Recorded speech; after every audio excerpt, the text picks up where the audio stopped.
Welcome back to Better English Step by Step, where we build your fluency one calm lesson at a time.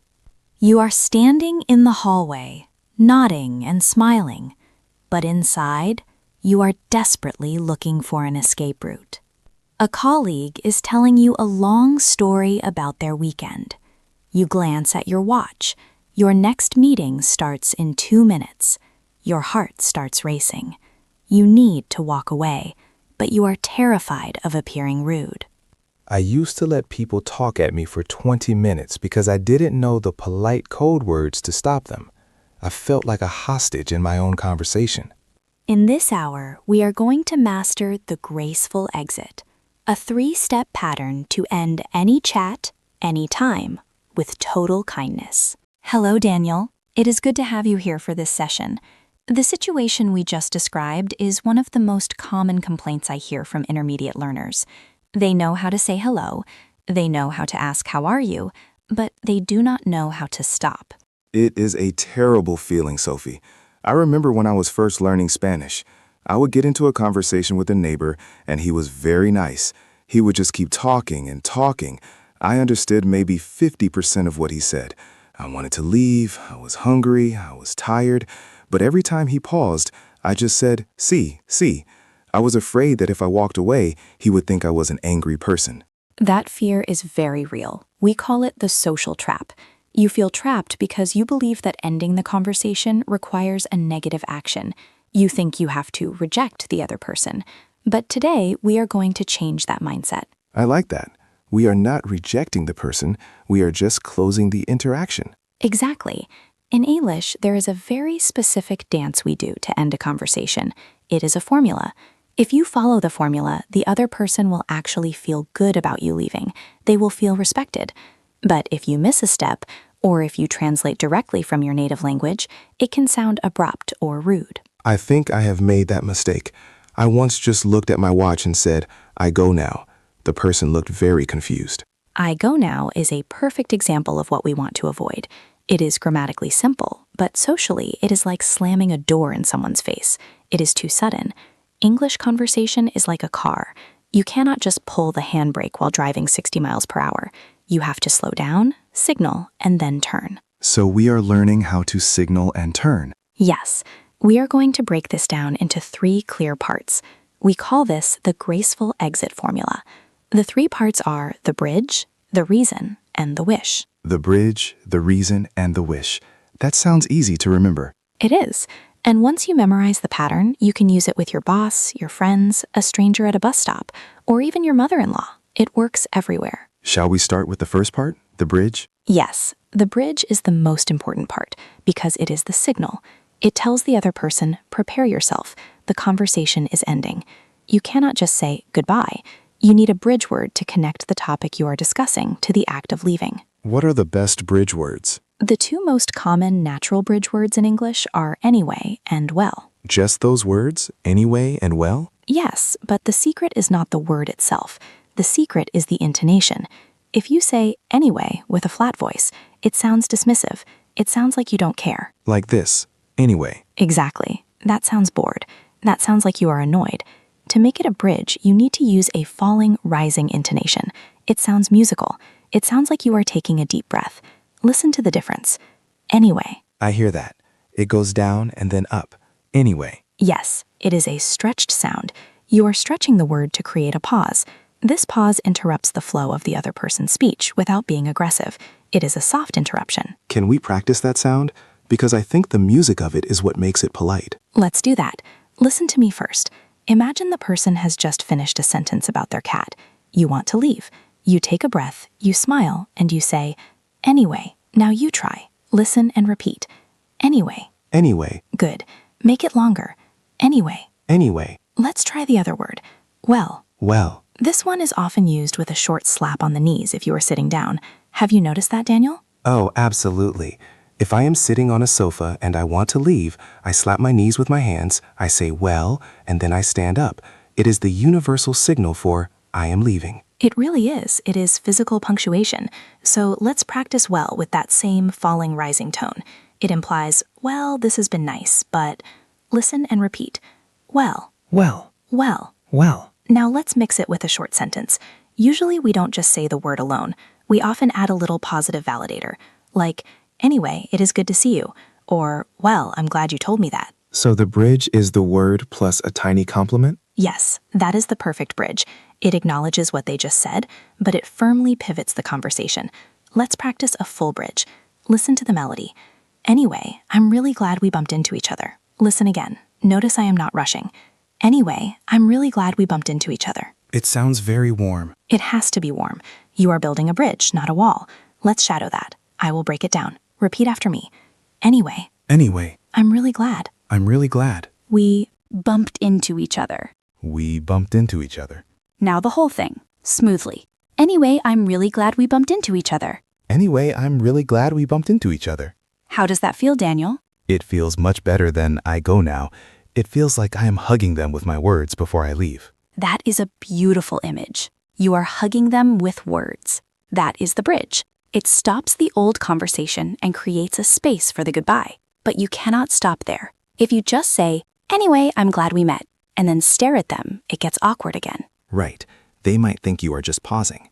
You need to tell them why you are bridging. Exactly. That leads us to step 2, the reason. The reason. Now, Sophie, do I need to tell them the truth? What if the reason I am leaving is that I am bored and I want to watch TV? Please do not tell them that. That is honest, but it is not a graceful exit. The reason is a social lie or a soft truth. It doesn't need to be detailed. In fact, vague is better. We have a few standard templates for the reason that native speakers use every day. Templates are good. I love templates. The first template is the external force. You blame the time or your schedule or work. You are saying, I want to stay, but the world won't let me. Ah, so it is not my fault. It is the clock's fault. Precisely. The most useful phrase here involves a very specific grammar point. I'd better. I'd better. That is short for I had better, right? Yes, I had better. But we almost always contract it to I'd better. It means I should or it is advisable for me to. It is softer than I must and more natural than I have to. I must go sounds very dramatic, like I am Batman. I must go. The city needs me. Yes, avoid I must. Use I'd better. The full phrase is usually, I'd better let you go. Wait, I'd better let you go? But I am the one leaving. Why am I letting them go? This is the genius of English politeness. By saying, I'd better let you go, you are pretending that you are the one keeping them from their busy day. You are framing your exit as a favor to them. That is so clever. So I am saying, I am being considerate of your time, even though I am actually the one who wants to leave. Exactly. It is the ultimate polite trick. I'd better let you go. Let's practice the pronunciation. The I'd is very soft. It sounds like I'd. Listen, I'd better. I'd better. I'd better let you go. I'd better let you go. Notice the stress. We stress the word let. I'd better let you go. I'd better let you go. Let's try another variation of the external force template. This one focuses on movement. I'd better get going. I'd better get going. Get going is a very common phrasal verb for start to leave. It implies a process. I'd better get going. I'd better get going. Or, if you want to sound very busy and important, I've got to run. I've got to run. We often reduce got to gotta. I've got to run. I've got to run. This one is more casual. You use this with friends or close colleagues. Don't use I've got to run with your CEO unless you are actually running to put out a fire. Good advice. So with the CEO, I would use, I'd better let you get back to your day. Perfect. I'd better let you get back to your day. That is professional, respectful, and clear. So we have the bridge, anyway, and we have the reason, I'd better get going. Yes, but if we stop there, it is still a little bit dry. Anyway, I'd better get going. It works, but it lacks warmth. We need the final step to seal the relationship. Step 3, the wish. The wish is where you confirm that the relationship is still good. You are leaving the physical space, but the emotional connection remains. You need to wish them something good or make a promise for the future. This is where we say things like, have a nice day. Have a nice day is fine, but it is a bit generic. It sounds like a cashier at a supermarket. We want something a bit more personal if we know the person. What about, it was great to see you? That is perfect. It validates the time you just spent together. It was great to see you. Or great catching up. Yes, catching up implies you haven't seen each other in a while. Great catching up. Let's practice these wishes. They need to sound sincere. Your voice should go up and be bright. Listen and repeat. It was so nice to see you. It was so nice to see you. Great catching up. Great catching up. Enjoy the rest of your day. Enjoy the rest of your day. Or if they told you they are doing something specific, like going to a meeting or going to the gym, you wish them luck. With that specific thing. That is the pro-level wish. So if they said, I am on my way to the dentist, I shouldn't say, have a nice day. No, that might be sarcastic. You would say, good luck with the dentist. Good luck with the dentist. Or hope the meeting goes well. Hope the meeting goes well. This shows you were listening. It closes the circle. So we have the 3 parts now: bridge, reason, wish. Yes, let's put them together into a single flow. This is where the magic happens. You don't pause for 5 seconds between them. They flow like one long sentence. Imagine the scenario. You were talking to a friend, Mark. You were in a coffee shop. You finished your coffee. You want to leave. Here is the full script. Anyway, it was great catching up. I'd better get going. I've got a few things to finish at home. See you later. That was fast. You combined them all. Let's slow it down and look at the pieces. Piece 1, bridge. Anyway, it was great catching up. Piece 2, reason. I'd better get going. I've got a few things to finish. Piece 3, wish. See you later. Okay, I see the structure. Can we try a different scenario? Maybe a workplace scenario? Absolutely. Let's say you were talking to a client. It is a bit more formal. Piece 1, bridge. Well, I don't want to keep you any longer. Oh, that is a nice one. I don't want to keep you. Piece 2, reason.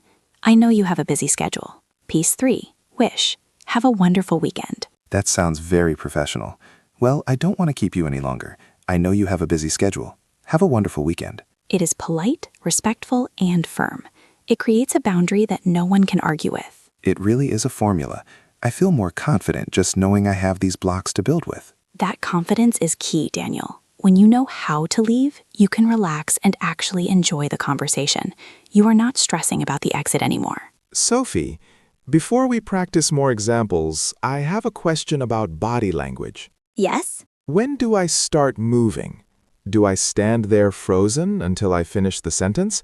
Or do I start walking while I talk? That is a crucial question. The graceful exit is 50% words and 50% body language. If your body says, I am staying, but your mouth says, I am going, it is confusing. You should start the physical movement exactly when you start the bridge. So when I say, anyway, I should move? Yes. When you say anyway, you should shift your weight. If you are standing, take a tiny step back, or check your watch, or check your phone, or adjust your bag on your shoulder. The bag adjust. I know that move. You lift the strap of your bag a little bit. It signals, I am preparing to travel. Exactly. That tiny movement signals the brain of the other person. It wakes them up. It breaks their talking loop. So the sequence is 1. Body movement, check watch, shift bag. 2. Deep breath. 3. Anyway. That deep breath is important too, right? Yes. It gives you the energy to speak over them gently. Often, the other person is still talking. You have to interrupt them. That is the scary part, interrupting. But remember the bridge intonation? Anyway, you say it during their breath.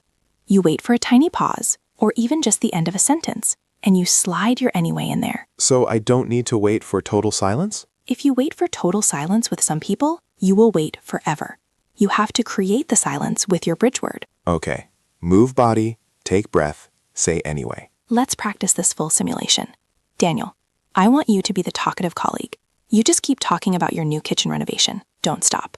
I will demonstrate the interruption. Okay, I am ready. I am very excited about my kitchen. Go ahead. So the tiles are finally here, and they are this beautiful shade of blue, but the contractor said he couldn't install them until Tuesday, which is annoying because I took the day off work, and my wife was really hoping to have the sink ready by... Anyway, it sounds like it's going to be amazing when it's done. Whoa, you stopped me. Did it feel rude? No, because you complimented the kitchen immediately. You said, it sounds amazing, so I felt heard. And then I would immediately follow up with, I'd better run. I've got a call in 5 minutes, but show me photos next week. And then you are gone, and I am left feeling good about my blue tiles. Exactly.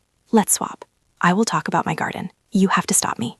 Remember, shift body, breath, anyway, with a compliment. Okay, I am ready. So I planted these tomatoes, but the rain has been terrible this year, and I am worried they are getting too much water and the slugs are everywhere. I found 3 slugs on a single leaf yesterday. Anyway, your garden sounds like a lot of work. Perfect. You stopped me. I naturally stopped talking to listen to your compliment. Now finish the exit. Anyway, your garden sounds like a lot of work. I'd better let you go. I know you are busy. Good luck with the tomatoes. Brilliant. I'd better let you go works perfectly there. And good luck with the tomatoes is a specific wish. I feel great. I don't feel interrupted. I feel validated. It really works. It is like magic. It is social magic. And the more you practice it, the more natural it will feel. Sophie, we have covered the main situations, but what about the telephone? Does this work on the phone? The phone is harder because you cannot use body language. They cannot see you checking your watch, so your words must be even stronger. On the phone, the bridge needs to be a bit louder, and often we use a summary bridge. What is a summary bridge? It is where you summarize why you called, as a signal that the business is done. For example, well, I'm glad we sorted that out. Ah, well, I'm glad we sorted that out. That signals the task is finished. Exactly. Or, anyway, thanks for the update.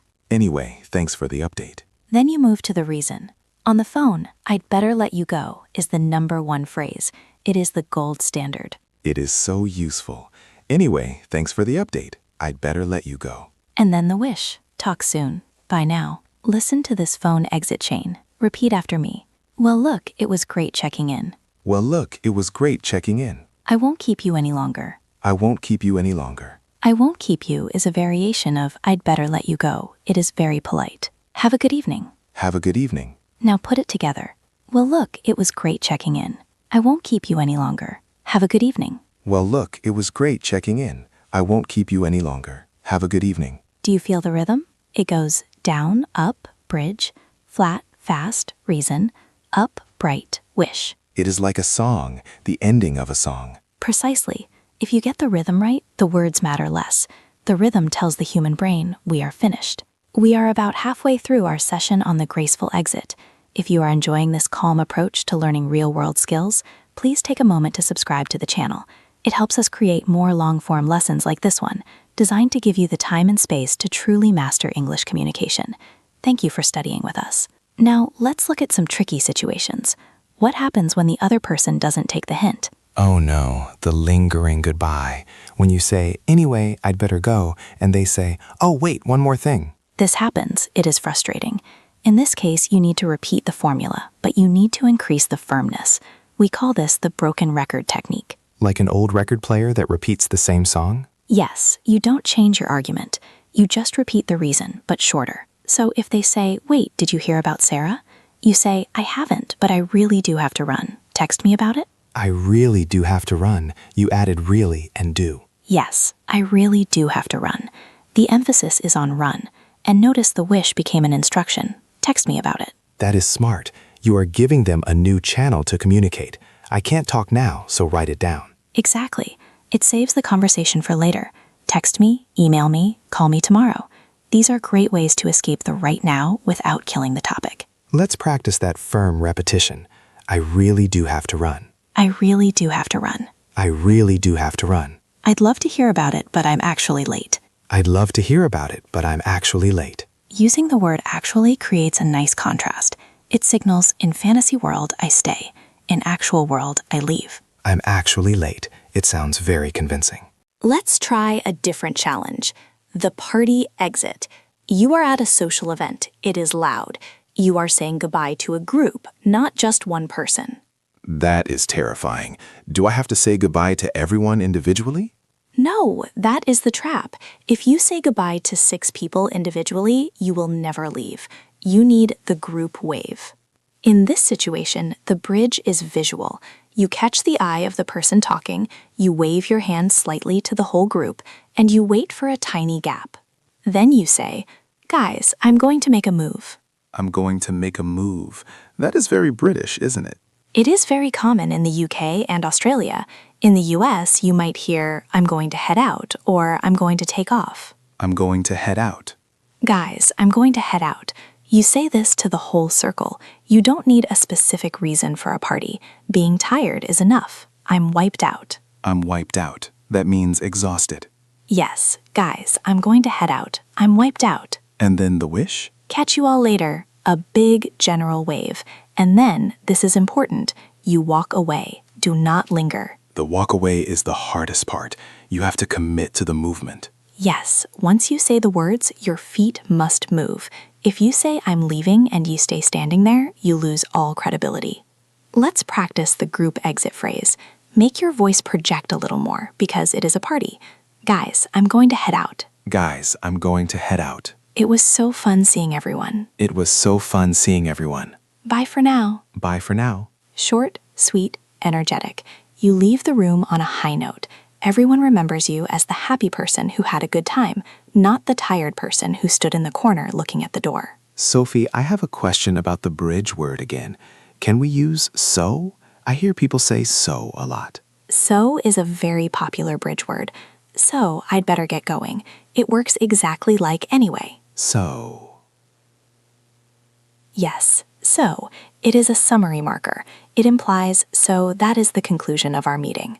Be careful not to say so, rising. So sounds like, why are you telling me this? It is aggressive. Right, not so, but so. Correct. Let's add so to our toolkit. Repeat.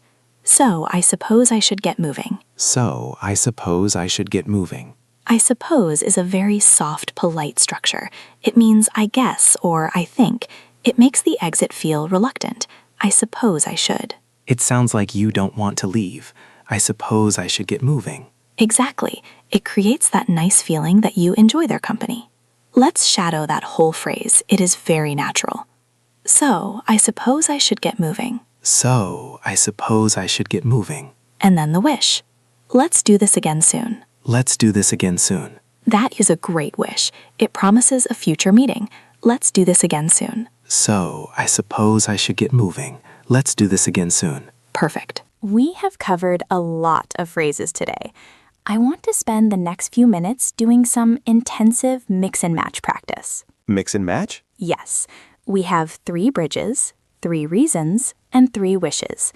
I want us to combine them in different ways so our listeners can feel how flexible the system is. Okay. What are the ingredients? Bridges, anyway, well, so, reasons, I'd better let you go, I've got to run, I'm going to head out. Wishes, great seeing you, talk soon, good luck with X. I will give you a combination, Daniel, and you say it naturally. Then the listener repeats after you. I am ready. Combination 1, anyway, plus I've got to run, plus talk soon. Anyway, I've got to run. Talk soon. Listener, repeat. Anyway, I've got to run, talk soon. Combination 2, well, plus I'd better let you go, plus great seeing you. Well, I better let you go. Great seeing you. Listener, repeat. Well, I better let you go. Great seeing you. Combination 3. So, plus I'm going to head out, plus good luck with work. So, I'm going to head out. Good luck with work. Listener, repeat. So, I'm going to head out. Good luck with work. Combination 4. Formal. Anyway, plus I won't keep you, plus have a lovely afternoon. Anyway, I won't keep you. Have a lovely afternoon. Listener, repeat. Anyway, I won't keep you. Have a lovely afternoon. Notice how they all work together?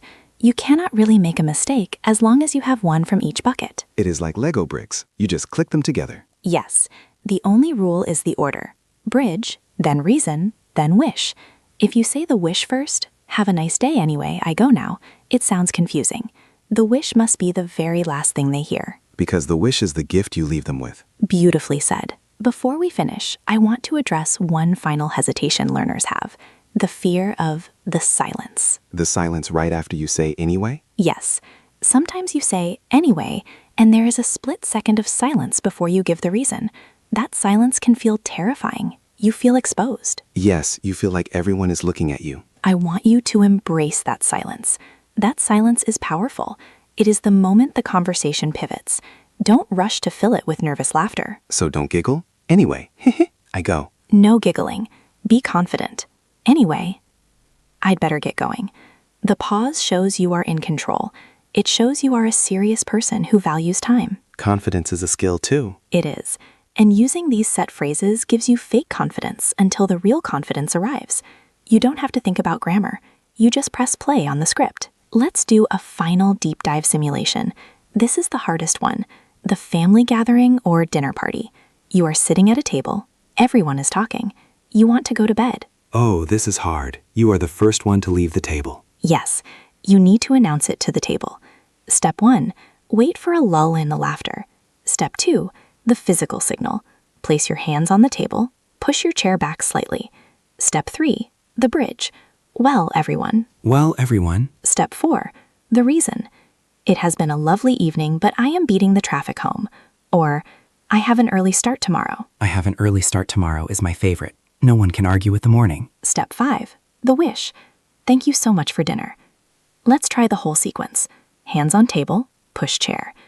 Well, everyone, I have an early start tomorrow. Thank you so much for a wonderful dinner. Well, everyone, I have an early start tomorrow. Thank you so much for a wonderful dinner. And then you stand up, and you smile, and you go. It sounds so dignified. It is. It is dignified and grateful. We have covered the bridge, the reason, and the wish.